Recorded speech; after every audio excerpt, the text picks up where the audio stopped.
Muito obrigado, senhor presidente, doutor João Maia. Obrigado pela invitação, deputado Arnaldo Jardim.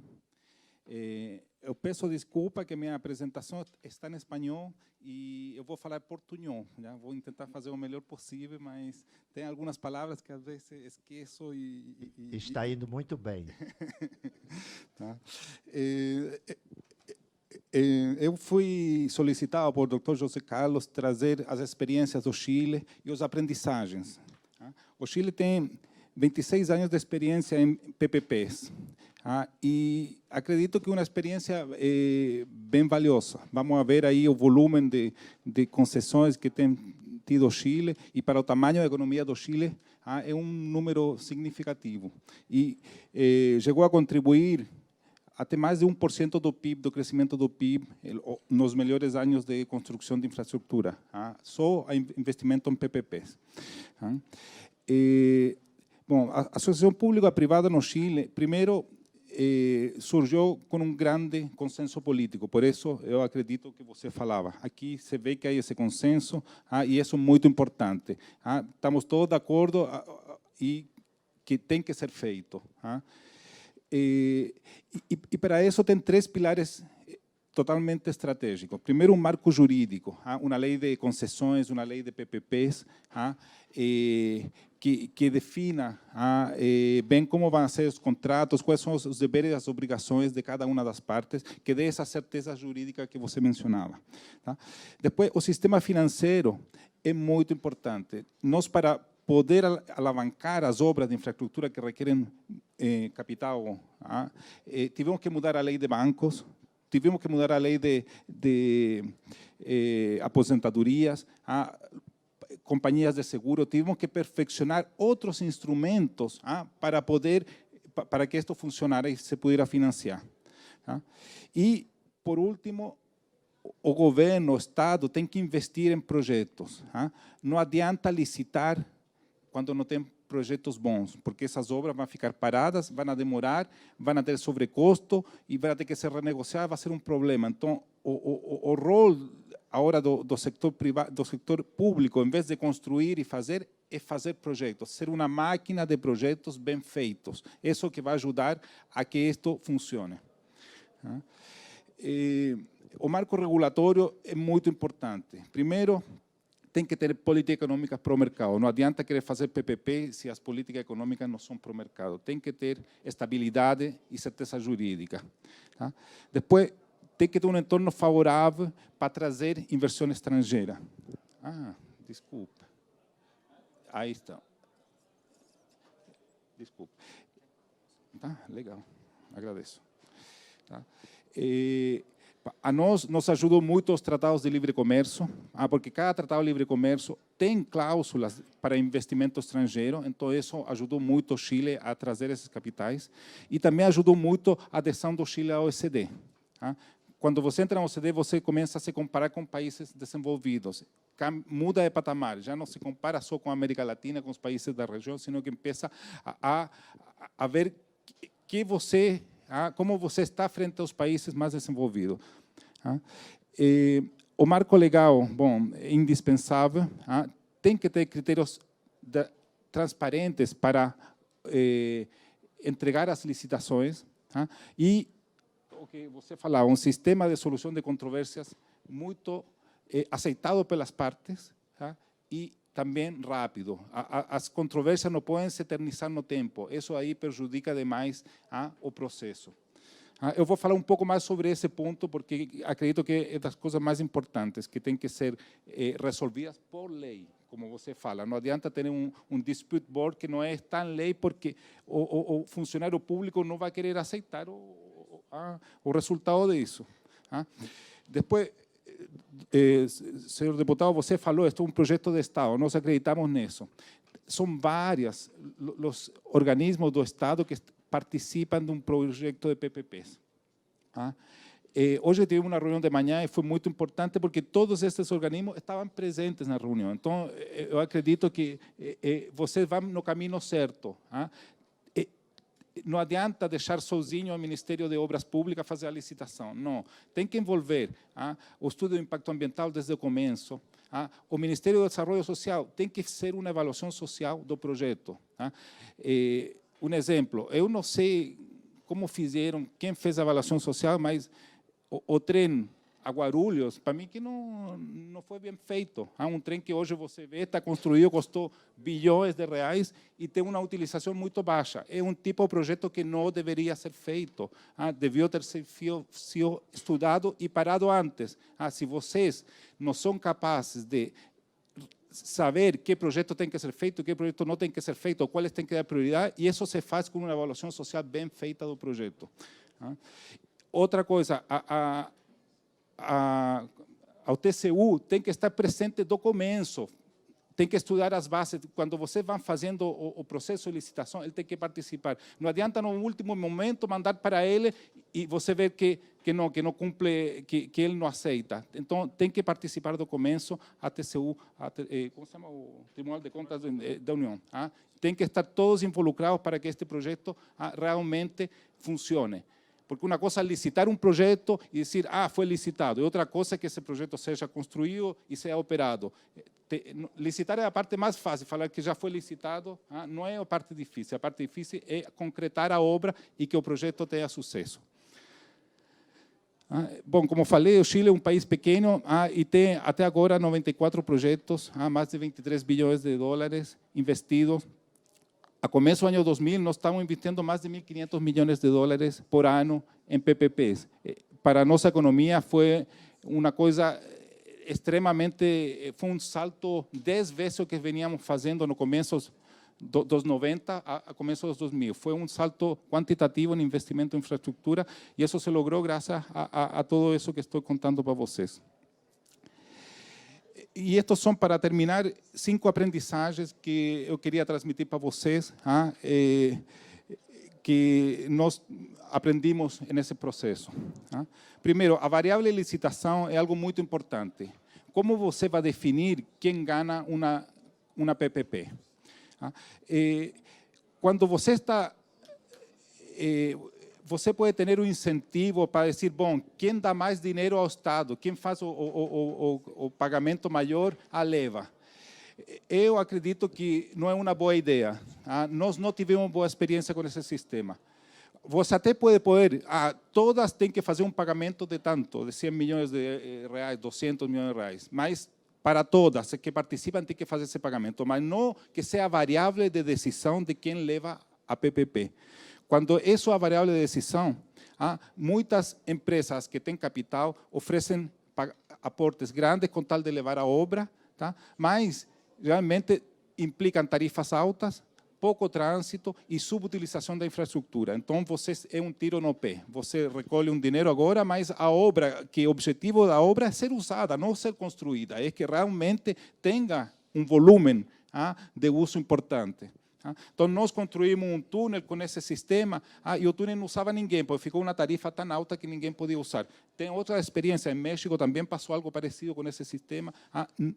Por favor, não façam, não entrem nessa situação. Depois, outra que é muito utilizada é a menor tarifa. Eu acredito que a tarifa é uma decisão muito importante e tem que ser uma decisão que toma o governo.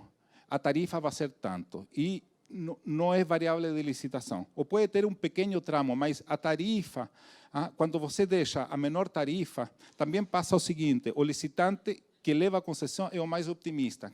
Quem prevê o fluxo maior numa estrada, por exemplo. E, ante uma baixa de demanda, ele vai querer renegociar o contrato. Porque não adianta uma concessão que está perdendo dinheiro, vai ter renegociação. E você está na mão, você vai ter que renegociar. Você, como Estado, como poder público, vai ter que renegociar.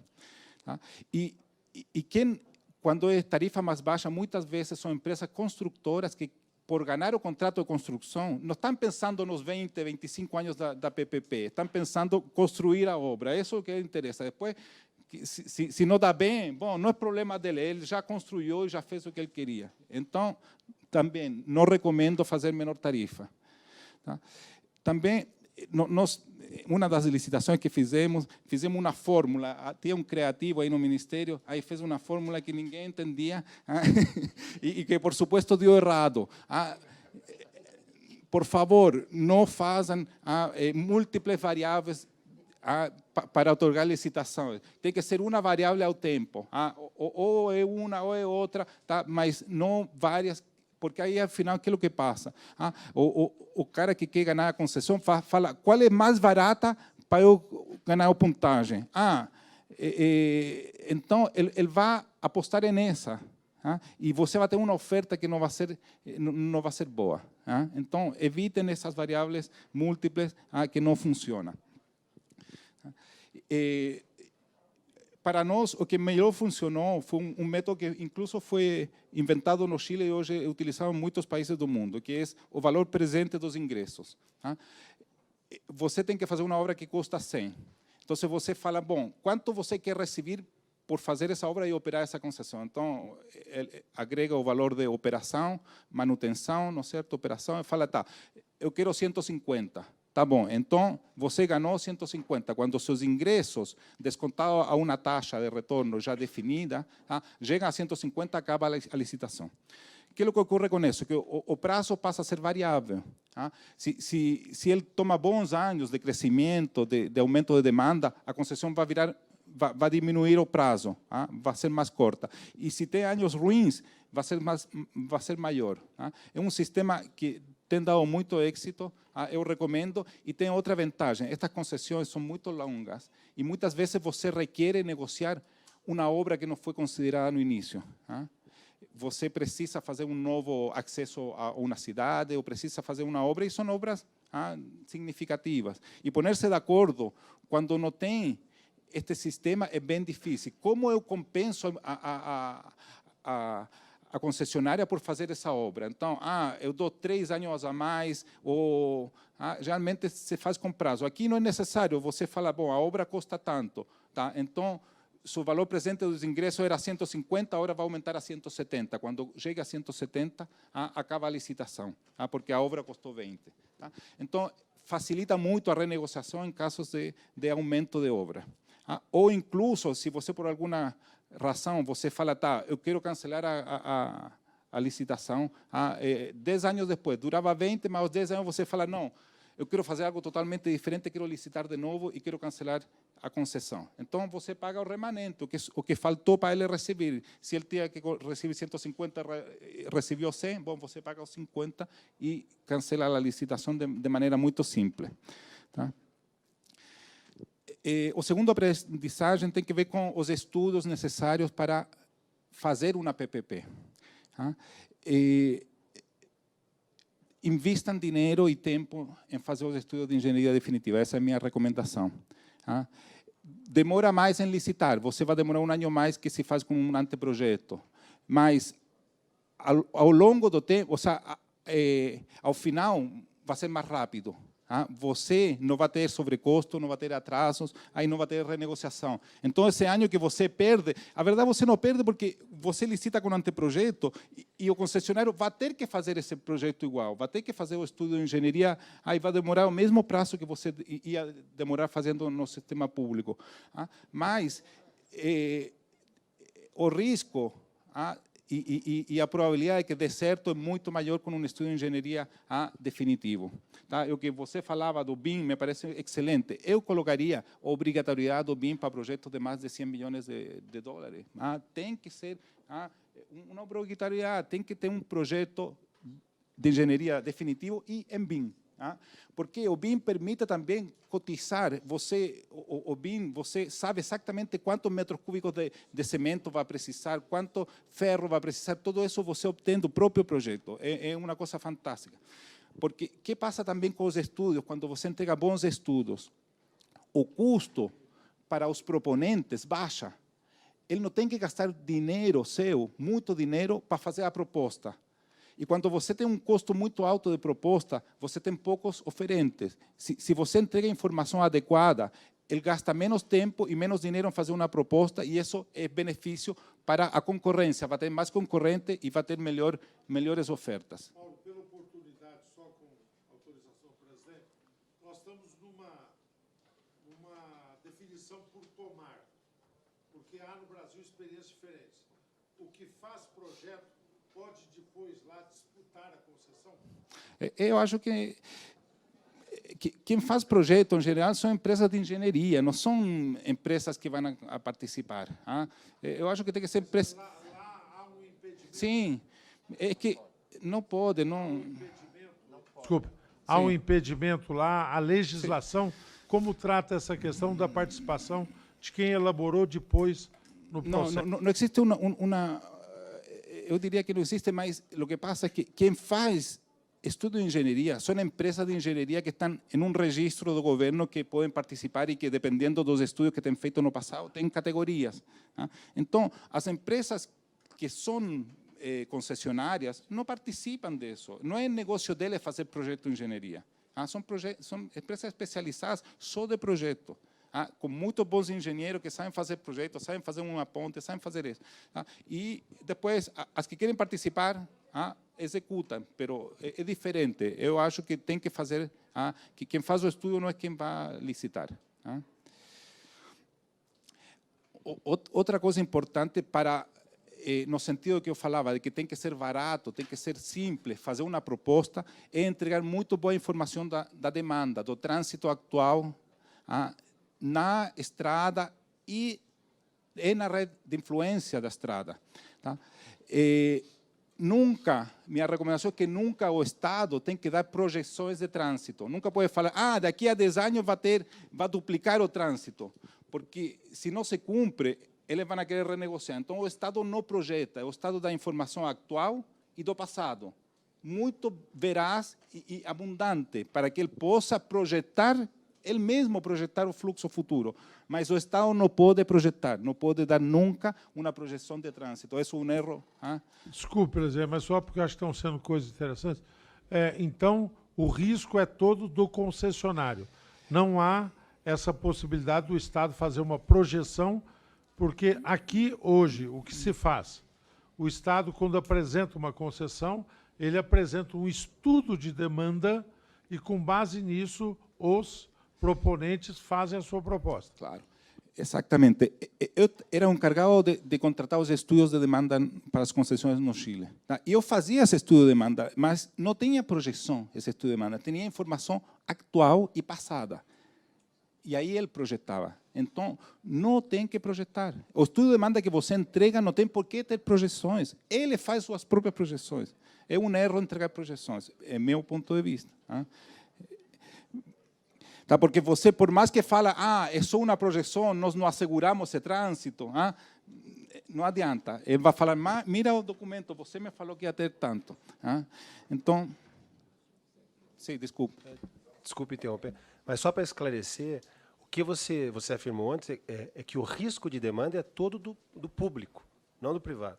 Valor presente de ingresso significa garantir a remuneração da obra, portanto, o risco de tráfego, o risco de demanda está com o lado público, né? É isso. Vou botar uma certa ordem aqui, até para o nosso relator. Vamos. Arnaldo, deputado Arnaldo, ao final das exposições, vamos ao debate. Sim. Por favor, bota a ordem. Ok, mas tem razão. O mecanismo de licitação pode influir em que o risco de demanda não fica absorvido pelo concessionário. O risco de demanda é um risco que ninguém pode assumir. É um risco muito alto. Sim. Depois, resolução de controvérsias, o que estávamos falando aqui. Tem que ter um sistema extrajudicial aceitado pelas partes, que tem que ser muito ágil nos prazos para não eternizar as discussões. No Chile, nós chegamos a fazer o painel técnico, o DESPERTO, o Dispute Board que estamos falando. E este painel tem 5 membros que são escolhidos por um sistema de administração pública, duram 6 anos no cargo, e eles veem todas as concessões, não tem um painel por concessão, tem um painel que vê todas as concessões. O painel tem 30 dias para qualquer reclamação, para se posicionar ante qualquer reclamação e prorrogar-lhe só 30 dias mais. Ou seja, em 60 dias, ele tem que emitir um informe sobre a reclamação. A reclamação não obriga nenhuma das duas partes. Tá? Mas, se todos acreditam no painel técnico, é muito difícil que o painel recomenda uma coisa e depois as duas partes não logram ponerse de acordo que isso ou algo muito perto disso é o que finalmente vai terminar sendo executado. Tá? Em casos que não resolva o painel de expertos, existe também o processo arbitral ou a justiça comum. Tá? Tem que existir essas duas opções. Tá? E, por último, também a importância de incluir em etapa temprana do projeto as variáveis sociais e ambientais no desenho do projeto. Tá? Não fazer o projeto e depois ir a buscar a aprovação ambiental, depois ir a falar com a população que vai ser afetada pelo projeto. Eles têm que participar do começo do desenho do projeto, porque senão você faz rápido o projeto, mas depois entrampa na construção e no processo. Então, toma um pouco mais de tempo incorporando essas variáveis, mas na larga funciona melhor e demora menos tempo. Isso é. Agradeço muito a atenção. Essa aprovação precede a licitação? Sim, Deputado idealmente. Arnaldo. Idealmente. Eu sou Fernando Vernalha, sou advogado e sou consultor jurídico da CEBIC. Só queria um esclarecimento do Mário com relação a uma questão que foi comentada aqui sobre o eventual impedimento do autor do projeto disputar depois o empreendimento. Essa discussão ela se põe também no âmbito do procedimento de manifestação de interesse, como a gente chama aqui no Brasil. E eu sei que no Chile, né, as MIPs, né, a manifestação de interesse privado, você deve conhecer como Unsolicited Proposal, não só é admitido que o autor do projeto dispute depois do empreendimento, como ele tem um bônus, né, ele tem a compensação econômica ao autor do projeto, funciona no modelo de bonus system. Eu queria que você confirmasse isso, porque a tua resposta sugeriu que no Chile pudesse haver alguma restrição a que o autor do projeto pudesse disputar o empreendimento depois. Eu estou me referindo às MIPs. Né? Pode falar, Mário. A ver, é muito importante. O autor do projeto no Chile, por exemplo, um grupo aí de engenheiros se apresentou e apresentou um teleférico em Santiago que vai de uma região a outra. Tá? Nunca o Estado tinha essa ideia. Ele foi o autor do projeto. Tá? Ele apresentou o projeto ao Ministério da Pública, a Obras Públicas estudou e falou, ok, é de interesse, tá? É um projeto de interesse. Agora, ele é o autor do projeto, mas ele não vai fazer o projeto de engenharia. Ele é o autor do projeto, aí ele tem que contratar uma empresa que faz o projeto de engenharia, mas ele não é o que faz o detalhamento do projeto, ele é o autor da ideia do projeto, a isso me referia. Exato, e por propor, isso é muito importante porque muitas vezes o setor privado ou alguém tem ideias que o setor público nunca pensou, então tem que existir essa possibilidade, tá? Mas quem faz o projeto, eu falo o projeto para mim é a engenharia, tá? Geralmente não é o que faz a licitação depois, não é quem faz a ideia do projeto. Né? A isso me referia com o autor do projeto. Me permita entrar nessa discussão. Esse regime, da forma como foi descrito pelo Mário, é o que nós chamamos aqui da autorização. Tá certo? Nós estamos identificando, estamos fortalecendo agora o conceito de uso de autorização. Nós queríamos voltar um pouco, e está sendo importante para nós, no caso de uma concessão. Concessão, o poder público identificou uma necessidade estrutural para o país de logística. Vamos ficar na questão de estradas. Vamos continuar nela, mas é lato sensu, tá certo? Na questão de estrada. Então, uma ligação de uma cidade a outra, tá certo? Aí, antes de fazer a concessão, se contrata uma empresa que faz o projeto da estrada. A indagação nossa é o seguinte, essa empresa que fez o projeto da estrada, e esse projeto será oferecido para ter uma concorrência, e uma dos interessados levará a responsabilidade de depois construir a estrada e fazer a operação, a empresa que fez o projeto pode participar desse consórcio vencedor? Ou disputar a concessão? Eu não vejo problema. não vê problema. Não vejo problema porque esses dados foram para todos. E hoje é um projeto eletrônico que não vejo uma vantagem de ter feito o projeto. Só que conhece bem o projeto. O único que posso falar é que conhece perfeitamente o projeto, mas não vejo uma vantagem que faça deixar ele fora. Mas voltando, aí é uma impressão sua. Eu estou fazendo uma pergunta só. Legalmente não há impedimento. Legalmente há alguma Não. legislação que impeça no Chile? No Chile então é permitido pela Sim. legislação que aquele que participou do projeto possa disputar a concessão. Sim. Sim. Ai. Vicente. Maybe I can add something. Poderia adicionar alguns comentários sobre essas propostas não solicitadas, ou MIPs. Eu vejo que em vários países eles queriam utilizar o empréstimo, Melanie, que já funciona há 20 anos, onde nós temos uma vantagem de 10% dada ao proprietário daquela ideia, ao dono da ideia. Então, você pode fazer uma mudança, e eu vi isso no Cazaquistão, por exemplo, onde o proprietário ou o dono daquela ideia propõe um preço, e então nós devemos ter uma licitação, e o governo vai verificar aqueles estudos, aprovam, começam então a licitação com os resultados daqueles estudos. Então nós temos talvez 3 ou 4 agentes participando dessa licitação, e a oferta mais eficiente poderia então ser correlacionada ao dono da ideia. Se, por exemplo, o dono da ideia propôs 100 e alguém propôs 80, o governo então vai solicitar ao proprietário daquela ideia, ao dono da ideia, se ele poderia talvez considerar 80 ao invés de 100 como ele propôs. Então isso é chamado de desafio suíço, Swiss Challenge, e funciona muito bem. E você pode...